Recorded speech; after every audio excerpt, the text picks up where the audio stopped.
الاهلي كان جابه ودفع فيه مبلغ كبير جدا، كان بدا الموسم كافضل واحسن واروع ما يكون، وسجل في الزمالك مباراه السوبر، وسجل في المحله في الدوري، كان ظاهر بمستوى جيد. بعدين حصل تراجع في مستواه، كان بيقعد احتياطي ساعات، الراجل وظفه في مركز راس الحربه، ساعات ناحيه اليمين ساعات ناحيه الشمال، ثم اذ فجاه اختفى تماما برونو وسافيو اللهم الا في مباراتين ثلاثه، اتحط في قائمه البدلاء نظرا لغيابات شديده جدا جدا عن الفريق.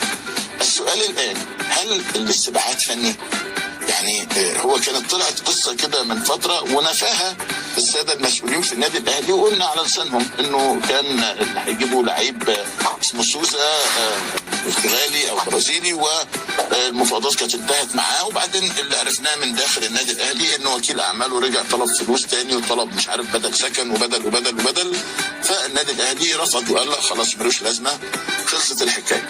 طلع كلام بقى انه هو الولد تواصل مع سافيو قال له الفلوس بتتاخر والقصه مش مظبوطه هنا وانا مش مرتاح وانا مش مبسوط. ده كلام برضه اتقال يعني.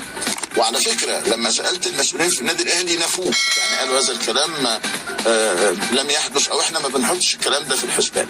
اذا هل هي وجهه نظر فنيه من مارسيل كولر انه غير مقتنع باللاعب بعد ما كان بيلاعبه في البدايه، ولا هو موقف من الاداره؟ طيب الاداره في النادي الاهلي عمرها ما بتقول له مدرب لاعب لعيب وشيل لعيب، ده سياسه النادي الاهلي ودي معروفه دائما وابدا. يبقى الموضوع ايه؟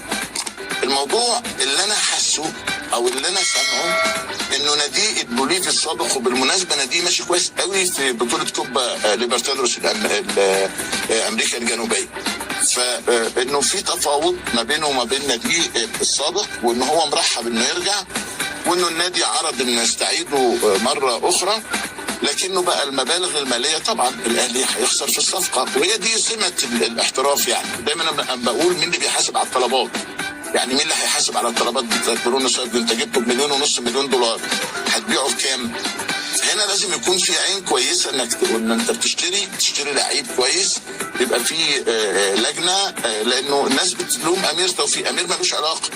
امير اطبخ يا جاريه كلف يا سيدي، هو يروح عايزينك تتفاوض مع كذا تخلصه حاضر، يروح بيوصل للتفاوض وبيبعت للناس في النادي يا جماعه وصلنا لكذا، اخلص اعمل اللي زي ما حصل مثلا في التعاقد مع مارسيل كولر نفسه، راح خالد مرتجي وامير توفيق وخلصوا كل حاجه وجم، زي ما حصل مع قندوسي، زي ما حصل مع كريستو، وهكذا يعني.